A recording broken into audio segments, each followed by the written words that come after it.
All right, for the start of segment 2, we're going to have a bunch of stuff for you today. Well, all Shadowrun, so maybe that a bunch. But we're going to have Shadowrun. We're going to have a bunch of Shadowrun for you today. And Heathen Dog is going to start off by telling us the background. Then we're going to go into the combat. Then he's going to talk about magic. Oh my god, the magic. And then finally some adventure ideas for you and how that all wraps up together. But before we do that, first thing we need to talk to you about is that we believe that role-playing games take place in fantastic worlds. And that... Uh-oh. I don't have my script. What am I supposed to say? Your group should be actually now I talked myself out of remembering. Oh, that was awesome. That you should be role playing and having fun. Yeah.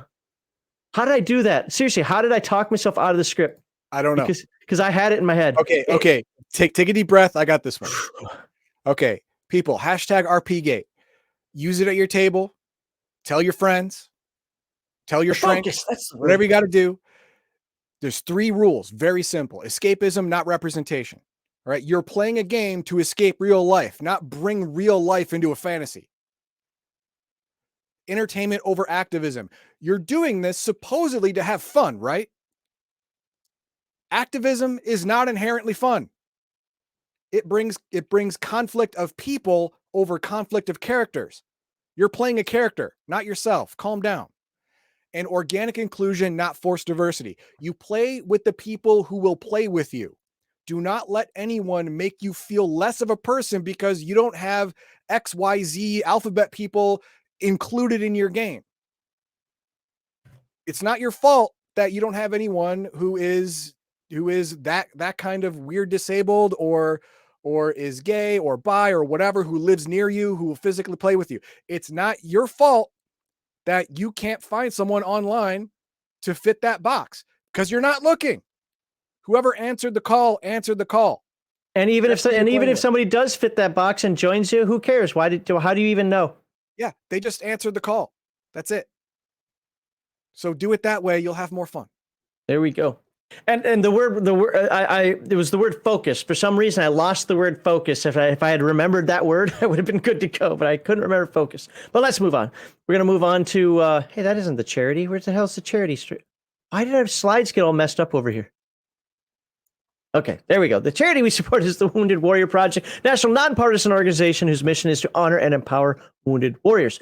Please refer to the description below or scan that little, come on, that guy's cute. You know you want to scan him.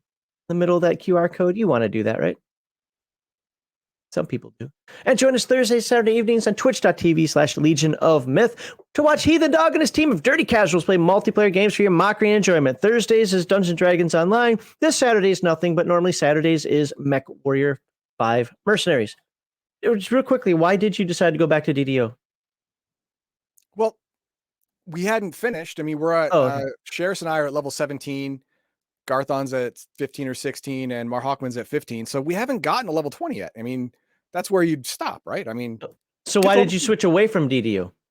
Because it was getting a little tedious and we wanted to change it up some just to have more fun. Okay. I was just curious because I thought you'd hit a stopping point. So no. Here at our YouTube channel, you can watch these game-related segments live every Sunday at 1 p.m. Central Standard Time, or check out the Friday Night Chill stream.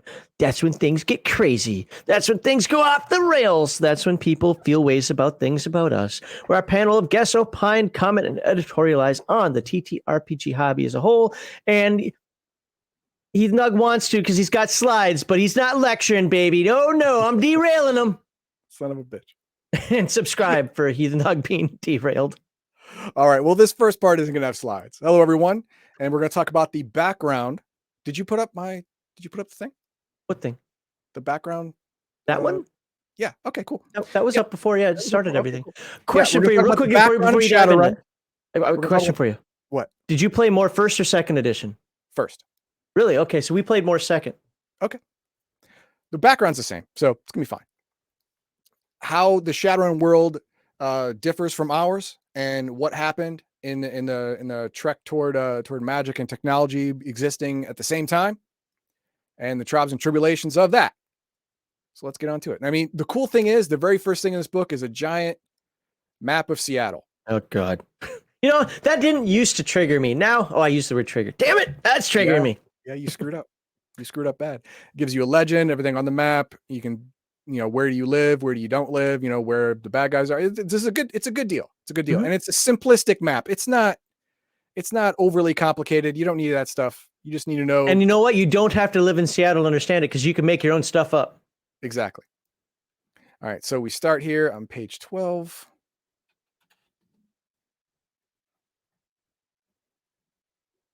There we go. So it came to pass. All right. Rise of the mega corporations. It all began in the late 1990s. Again, this is what I love about older games. When they talk about the future, it's actually the past. Yeah, that's right. I love it. Oh, yeah, because this game came out, what, 1990, 89? 89. 89, yeah, that sounds right, because we played it when I was, yeah, yep. So let's see if FASA was prophetic. It all began in late 1990s as the civil unrest that marked the end of the millennium intensified even more. Alarmed at the state of things, the corporations feared to trust their interest to indifferent or, in their eyes, incompetent governments.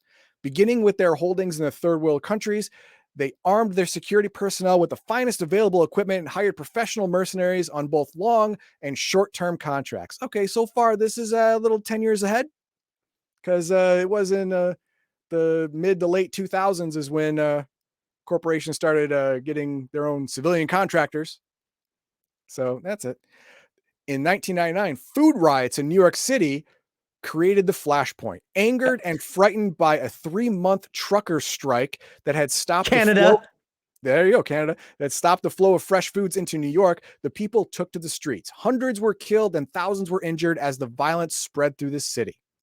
At one point, a Ceratec med research truck hauling wastes, including infectious materials, became the target of a mob because mobs don't understand what the signs mean when it says biohazard. In what became a running gunfight, Ceratec security came to the aid of the corporate truckers, withdrawing them from one of the firm's medical research facilities. More violence followed as the maddened crowd stormed the building. By dawn, 20 Ceratec employees were dead, while 200 rioters lay lifeless on the grounds and in the street. Okay, editorial time. If you are an unruly mob and you're attacking a truck that has biohazardous materials, I will sanction your death every day and twice on Sunday. I'm just going to look out the window and go, oh, this is going to end well. This is going to end fun. This is going to be great. Yeah, well, as long as the other side of your window is a hermetically sealed Well, environment. yeah, good point. Otherwise, I'm picking up a gun. I'm helping killing you.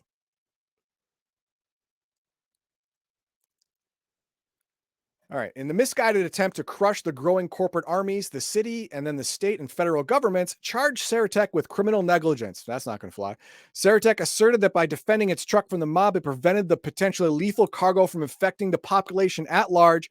In a landmark decision, the Supreme Court upheld Ceratec's right to maintain an armed force for the protection of its own personnel and property. That is something the Supreme Court would not do. But what it would do is defend Ceratec's actions in using lethal force on the crowd, because the crowd had a reasonable outcome of killing thousands, if not tens of thousands of people if they were successful in their rampage. Yeah, the right of the people to bear arms shall not be infringed, yada yada.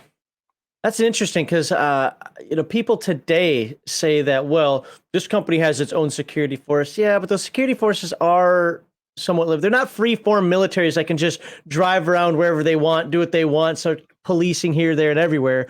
They're used for direct protection of property, of immovable property.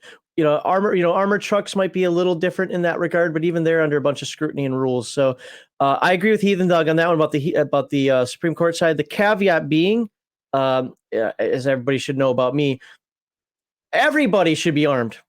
Then you don't have to worry about it. Somebody starts messing with the truck, and I'm going to save more lives. Yeah, I'm with Heathen Dog. You're done. The case set a precedent that led to the Shiawassee decision of 2001, firmly establishing the extraterritoriality of multinational corporations in international law. This basically means corporation-held property is considered a sovereign state now, for all intents and purposes, except for taxes and and whatnot like that. But they can have their own police force. I think they can even have their own judicial system to some extent. Yeah, It's very much like this wouldn't happen. Disneyland. Yeah, it's very much like Disneyland and or Disney World. I think Disney World, where they are their own city state to some extent. But that's more of a gentleman's agreement that's not codified. Yeah, but still, yeah, the gentleman's agreement stands. Because DeSantis, as you know, kind of told told him no, you're not more powerful than me, dipshit. Yeah, Walt's dead. There it is. And then there was what's called the resource rush. With their new freedom, the corporations of North America increased their exploitation of the continent's resources with a vengeance. This is important because who gets the short end of the stick in North America as a people every time the United States wants to do a land grab? Native Americans. Every time. We gave them their own land, and then we found gold on the land. We took it away. We gave them less land. Then we found uranium or plutonium, or no, uranium on the land. Oh, we took it away. Eminent domain, took it away again. They keep just to be fair, eminent domain does not just affect. I am sure, but they take hundreds of square miles away from Indians like all the time for. Oh yeah, you got some resource we didn't know about before. Oh, we're going to take that land from you. And this is no different. The corporations found new resources that could be exploited. They paid the government to take the land away. And then they bought it from the government. So who's getting really pissed off? Native Americans. They're getting pissed off. So much so that, let's see, the growing tension and hatreds finally erupted in 2009. On May 5th, United Oil Industries announced it had acquired the right to exploit the petrochemical resources in 1/4 of the remaining federal parks and 1/10 of the Indian lands, which the government had just confiscated. Siam reacted. Siam is the Sovereign American Indian Movement. This is a movement in direct opposition to the current U.S. government land grab operations on all supposedly federally protected Indian lands. A small band entered the Shiloh launch facility in northwest Montana, a missile silo. To this day, no one knows how the raiders managed to bypass the security patrols, but once inside the missile silo, they met up with John Redbourne, a USF major and full-blood Dakota Sioux Indian. After knocking his partner unconscious, Redbourne took the man's keys and codes to unlock launch fail-safes. Uh-oh. That's bad. Issuing a demand for return of all Indian land, the Shiloh raiders threatened to launch the silo's missiles. 10 days of tense negotiations ended when a black-garbed Delta team invaded the silo. During the struggle, which resulted in the death of all the occupying Indians, a Lone Eagle missile was launched. NORAD command in Cheyenne Mountain watched helplessly as the missile headed for the Soviet Union. Now, this is in an 2 years alternate reality. before.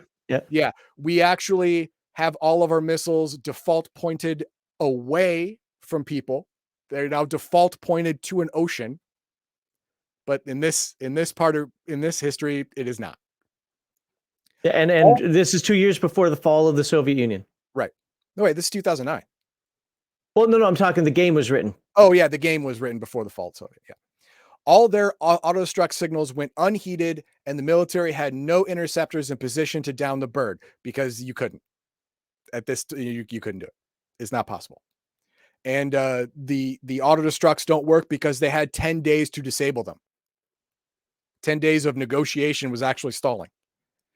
Moscow was understandably skeptical of Washington's claims that the Lone Eagle was an isolated incident and not a ploy to make a surgical strike against select Soviet targets. They put their forces on full alert. As tank divisions began preparations to invade Europe, all Soviet citizens were ordered to shelters. In the United States, however, the public was unaware that it was perilously close to nuclear war. They decided not to tell us. Okay, that's fine. I mean, it's Montana. Who lives there? Who didn't know? President Garrity watched anxiously as later revealed in celebrated backroom tapes, alternatively wept, ranted, and prayed. And what else are you going to do? there's nothing you can do at this point except wait to see if the Soviets are going to bomb you back. 2 hours later, General Secretary Nikolai Shalenko tersely informed him that the warheads had been stopped. A privately conducted stress analysis of Shalenko's voice later indicated that only 79% probability he spoke the truth, but neither a seismic nor space-based sensors recorded any nuclear explosion at the time. Explosion or not, there was definitely fallout from the incident. So what they're likely saying is they successfully intercepted the missile before it exploded on its own, but in doing so spread its radioactive content over an area of Soviet space. I don't believe that. I believe aliens took it. What's that? Aliens took it. Aliens? There are no aliens here. No. Not yet, anyway. The missile goblinized. There you go. The blame falls. When the American public learned of the Lone Eagle crisis, the outcry was enormous. Goaded by corporate propagandists, and the people began to blame Siam, and by implication, all Native Americans. This fit well with the larger plans of the megacorporations, principally United Oil Industries, which was not satisfied with their rate of acquisition. By 2010, they had applied enough pressure to pass a Re-Education and Relocation Act. This new law called for the confinement of anyone connected in any way to Siam. Just want to focus, just people know, if you read this first paragraph, it has a historical allegory. I'm not going any further than that, but it has a historical allegory. Things like this have happened. Thousands of innocent Native Americans were sent to concentration camps, euphemistically called re-education centers. They always are. Among those shipped to the Abilene camp was Daniel Coleman, future prophet of the Great Ghost Dance and the first war shaman of the Native American nations. History knows him, or will know him, as Daniel Howling Coyote. Oh, exactly. Tribulations.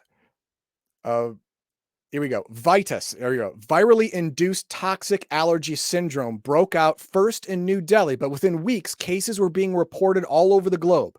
In the worst epidemic since the Black Plague, this is after 2010, in 2010, an estimated 25% of the world's people were dead or dying by the end of 2010. Holy crap.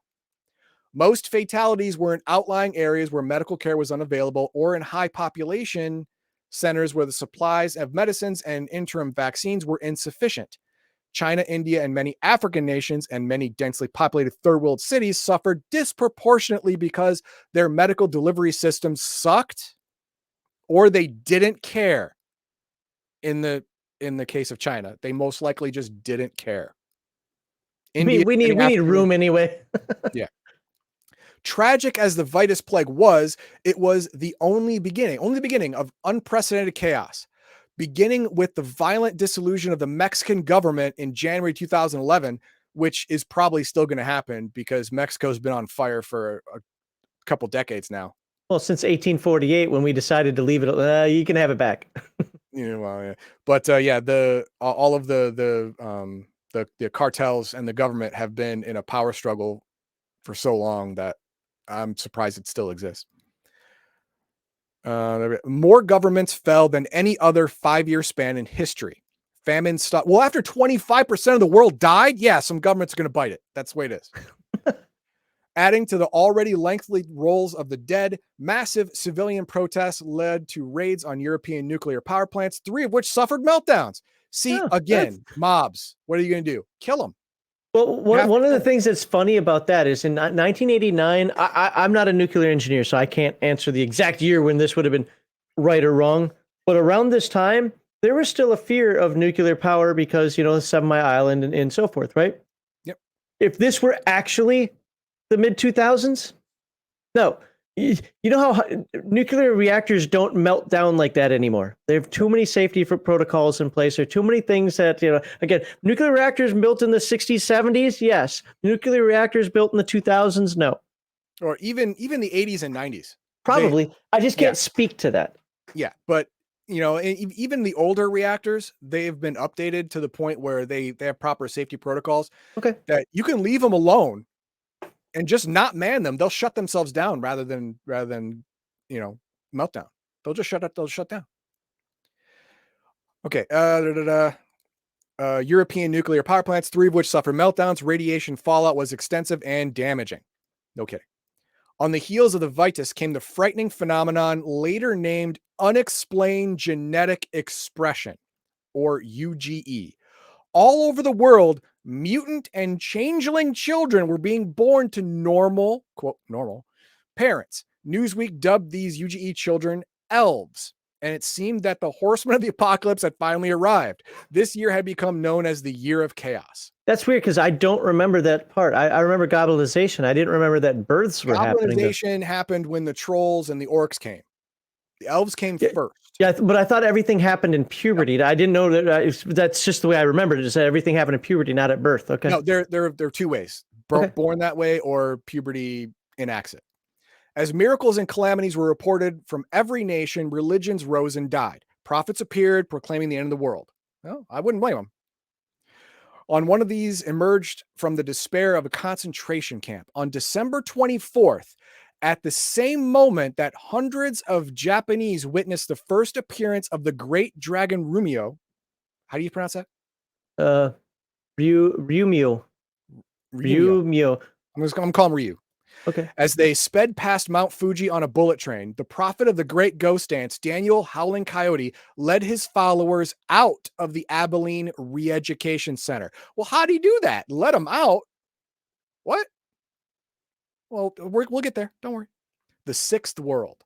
What we know as the Year of Chaos was actually the end of the old age and the beginning of the new, the dawn of our awakened world. Some mystics point to some Mayan calendar as an authority, noting it predicts a new cycle of humanity on December 24th, 2011. Again, this 1989. It's a big thing.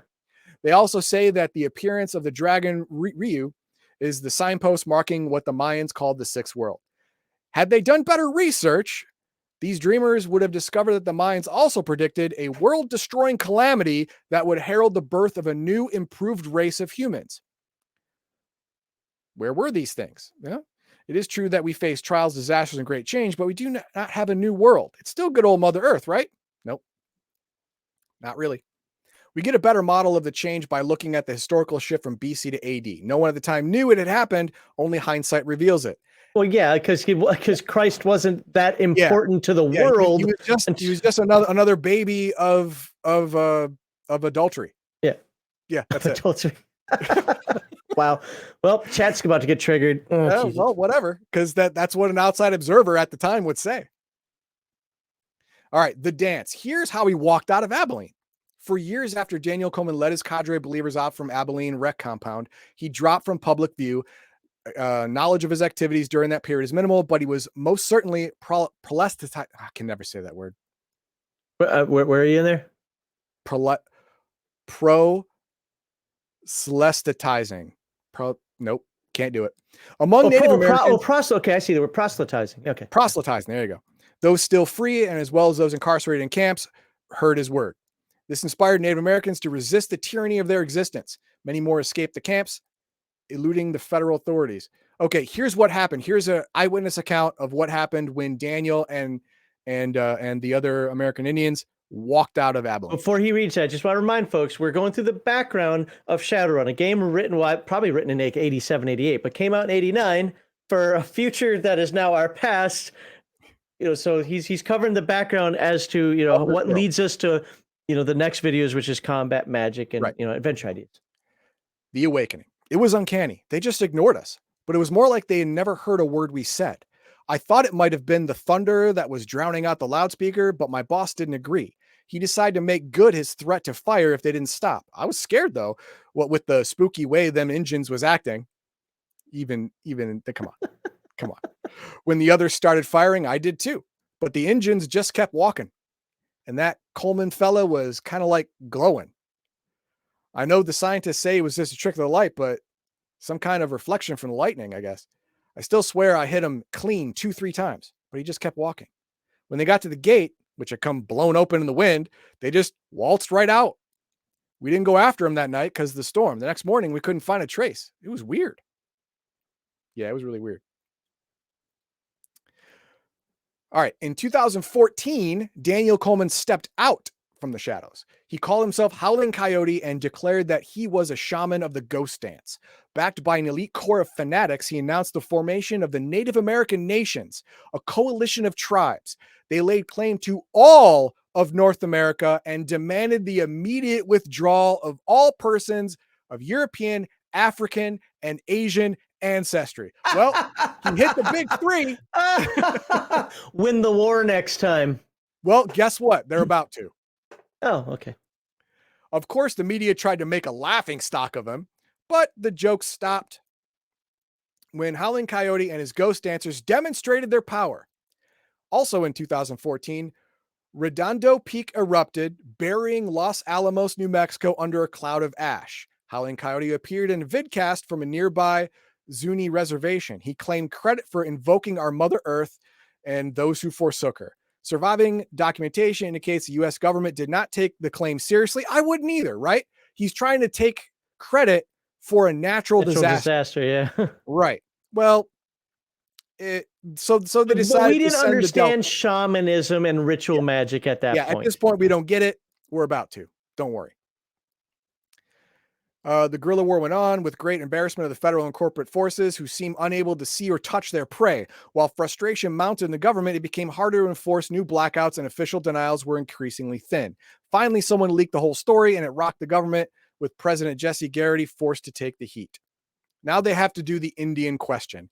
And this is what happened. William Jarman, the new U.S. president, issued the now infamous Executive Order 17-321 immediately upon taking office. 1 month later, Congress ratified it. You don't need to ratify an executive order, but whatever. With the Resolution Act of 2016. Well, ratified it into an actual law? Okay. The corrupt government had sanctioned Jarman's plan to resolve the Indian question. Total extermination of all Native American tribes. Well, okay, so that went from one extreme to the next. Yeah. Well, that's your question. And Howling Coyote's got your answer. Early in the year, when the government moved to implement the resolution, several months of freak weather and other uncanny disturbances disrupted military bases and supply dumps assigned to the plan. With each new delay, the president sacked another general, but he refused to commit his forces piecemeal. By August 17th, the government had finally managed to assemble its troops, and the operation began to roll. And then Daniel went, all right, well, this is how it is now. That morning at 10:32 a.m., Mount Hood, Mount Rainier, Mount St. Helens, and Mount Adams all erupted in cataclysmic fury. Mother Earth had announced whose side she was on, and even the most skeptical became believers. This is not something that can be explained away in coincidence. At all. That's vulgar magic. Yes. 4 mountains don't erupt at the exact same minute. They don't. The odds are so astronomical as to be ridiculous. And at the same day that the government was finally ready to push its plan to kill all Indians. That's another coincidence. That's not really a coincidence. Meanwhile, Native American tribesmen and non-Indian sympathizers were occupying military bases in all 3 North American countries. Chastened and wary, the 3 governments sent representatives to Denver to negotiate with the ghost dancers in 2018. 3 months later, they had hammered out the Treaty of Denver. In the treaty, the federal governments of the United States, Canada, and Mexico acknowledged the sovereignty of the Native American nations over most of Western North America.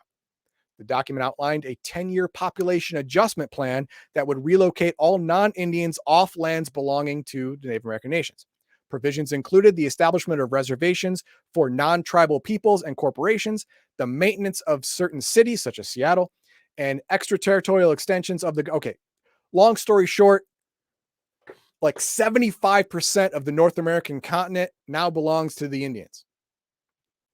There are certain protected areas dotting the landscape that are former U.S., former Canada, former Mexican sovereign areas, but they are surrounded by Native American nations on all sides, and that's by design. If they get uppity, they get killed.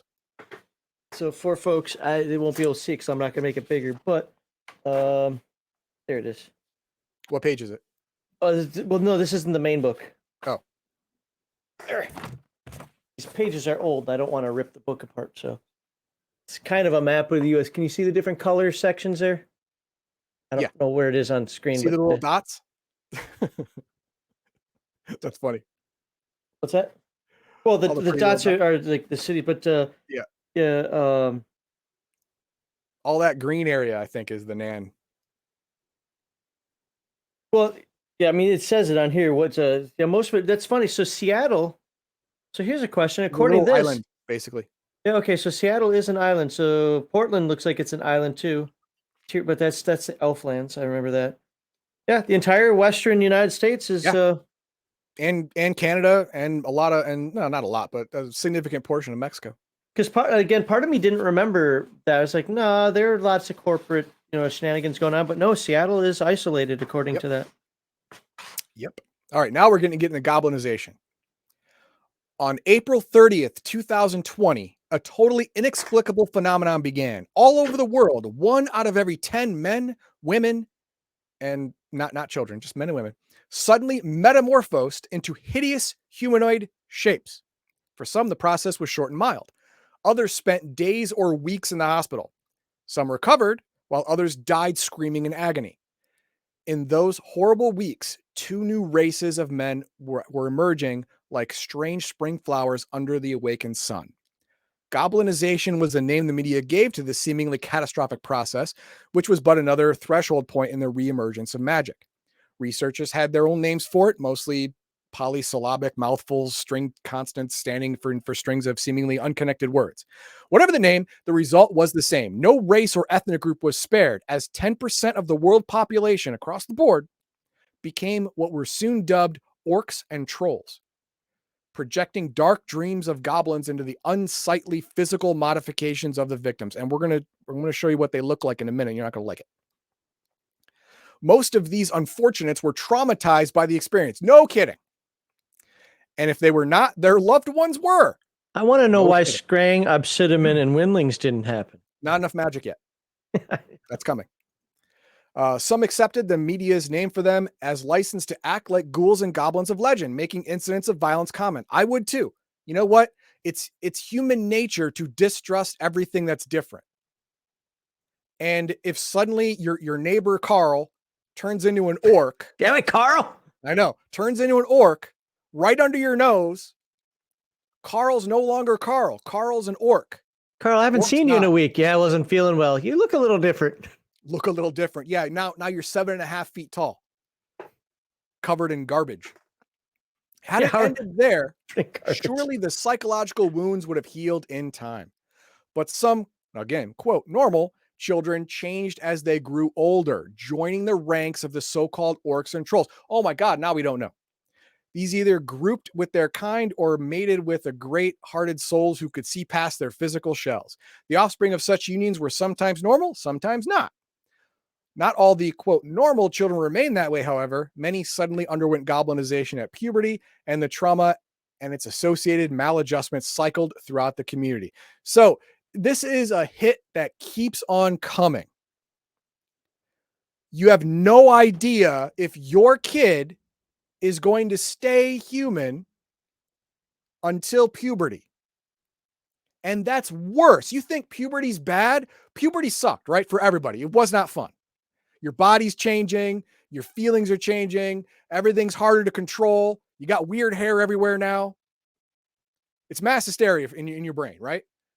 Now you're growing teeth and now you're growing tusks. Yeah, horns and teeth, tusks or armored plates, and you're getting to be at least 6 feet tall in the span of a couple of days. That's going to wreck your brain. It's going to wreck your brain. Unless your parents were also orcs or trolls. And then you're at least somewhat psychologically prepared for it. UGE, goblinization, and the violence it spawned consumed the people of Earth for much of the next year. Where the color of men's skins had once been a great barrier, the people of Earth now began to hate and fear the new races. The emerging elves, dwarves, orcs, and trolls. In the year 2022, race riots racked and actual race riots. Not they're actually a different race. It's near Seattle. I'm just saying. racked the globe on a scale never seen. In the turmoil, new nations emerged when states split from their parent countries or coalesced from two or more units. In North American sphere, most important of these were the independent Quebec and newly formed Caribbean League, whatever you want to say. The U.S. government declared martial law for several months in a futile attempt to control, while reports trickling out of the Soviet Union told deaths on a mass scale. Well, the Soviets' answer to most problems is Wipe it out. Yeah. Yeah. So that's what happened there. In fear of their lives, many of the changed beings went hiding. That's legit. I believe that. As the year drew to a close, however, another specter, more gruesome than Air Control, raised its head. The Vitus Plague, Part 2, swept the globe. While another 10% of the world's population fell, racial violence flickered out, leaving both human and metahuman reunited in wait, fear. that's not half accurate. They went the opposite route during COVID. Yeah. But now 25% and then 10% of population actually died. Yeah. Unlike COVID, where Yeah, there's fair. actually bodies stacked like cordwood in the streets. Okay. Yeah, I'll grant you that. Yeah. Okay. Magic and the Matrix. Okay. The Matrix thing, it gets a little weird, but this is what I'm going to do. All right. I'm just going to breeze by it. Okay. All right. This is just an overview, folks. It's not a deep dive. So I'm going to breeze by this. Here's the deal. Hacking, cyber terrorists got better. And then an attack on the internet itself was enacted, the crash of 29. Computer systems across the world were attacked and nobody could stop it. These viruses were infecting system after system, self-propagating almost like a real virus. But there was an invention, the cyber terminal, where people would get into deprivation chambers and their minds would be projected into the internet. Two things were found out during this. One, this was the only way to combat the virus that was infecting the internet. And number two, anyone using a cyber terminal went through security like it wasn't there. No amount of security could keep them from anywhere. Out of the dozen or so people that started, a handful of them survived because this virus, if it infects you, you die. If the virus killed you in the matrix or the internet, you died in real life. Some survived. Most of them had horrible PTSD. That's what happens. But new security measures had to be made because anyone with, like I said, anyone with a cyber terminal go anywhere they want. No information is secure. And new viruses, less disastrous but potent, were discovered, called ICE, internal countermeasure, whatever. Yep. And real quick before you, just so again, I got to remind folks of this because of the time frame. This book was written in 1989, or probably, like I said, 87, 88, and then published in 89. Wireless technology and a lot of the stuff that we have today is not there. Yes. Things that you could say, well, you could just use this, yada, yada. No. Think of 1989, your Tandy 1000. There you go. So what do the superpowers do after this? All right. The computer crash was the death knell of the world dominators. Already weakened by the catastrophes of the first 3 decades of the century and exhausted by the trials of the awakened world, they reeled under a new assault. For 12 years, beginning in 2030, the people of Europe and Asia underwent a series of conflicts known as the Euro Wars. With their communication and surveillance systems disrupted, the old men in Moscow found their subjects making a long overdue bid for home rule. This is now the breakup of the Soviet Union. Oh. There you go. Wiccan came to dominate the Western Siberian lowland, Yakut, ASSR, and all other USSR lands to the west of the lowlands. Like the US and Canada, the Soviets lost their wilderness areas to the newcomers. All right. So what happened here is when the internet crash hit, already beleaguered governments basically crumbled. Governments died, merged together. On North America, Canada, US, and Mexico became UCAS, or Canada and US became UCAS, United Canadian American States, forming a new government because the old government fell. And blah, blah, blah. Weren't there Confederate states also? Yeah, the CS, Confederated American States, and then Confederate. Sorry. that was the South. The North part, what the heck? I don't see a name on here. UCAS. Yeah. Oh, Yep. is that the UCAS? Yes, it's funny because it's not. I believe the Confederate States joined with Mexico, and the UCAS joined with Canada, if I remember It's correctly. just weird because in this map, it's the one area. It's the literally the largest area in this map, and it's the one area not labeled. Sovereign tribal council. Texas state legislature agitated for a military venture to recover those lost lands. In 2035, the CAS government refused, however, speculating that NAN would defend its former territory. CAS. Confederate American States. Yeah, that's for the South. Right. And then we get into game concepts. Now, in the game concepts, what I'm going to do is I'm going to take you through the basics of the game. And then after that, we're going to go through a sample combat. And if you follow this, then you'll be able to play a fighter type, a man-at-arms type character. You'll be able to functionally play. So that's what's coming up next. All right. Excellent. So let me get back over here. There were 2 comments. There's only 2 that I started. First one is Crafty. I played more Cyberpunk Edition because Shadowrun is wrong bad fun. I get that. We played Shadowrun because we liked the idea of magic in the game. I didn't actually play Cyberpunk until I was older, but I ended up liking Cyberpunk more. Except there are some concepts of Shadowrun I really like. I like really good. I like it. See, the magic I could give or take. I'd say if I want magic, I definitely play Shadowrun. Obviously, I like the rigor, and I second edition rigor. Well, they're telling me now it's 4th edition rigor is the one I need to look at, but whatever. Okay. Well, first edition rigor and first edition Decker, they're NPCs. You don't play them. I like the first edition rigor. I have the rigor's handbook, so. Well, you don't have any drones. You just got your car. There's no drones in first edition. Well, again, even in the handbook, you might be right, but 4th edition apparently is where they made the drones worthwhile. Again, I just had a conversation the other day, and somebody's like selling the praises of 4th edition. I played mostly 2nd edition because it's one of the few games where we started with 1st and actually liked 2nd better. But we're going with what he was saying here. I liked them both for what they were. If I didn't want magic, we played Cyberpunk. If we did like magic, we played Shadowrun. I like dice pools and where is it? I like the rigor. There was one other point I was going to make in that. Yeah, I forgot. It was something about magic, and I forgot what it was. What's next? And then, so the risk began to turn this into a more interesting game. Stop it. Wow. Yeah, all the other comments were pretty much just talking about historical whatever and politics. So I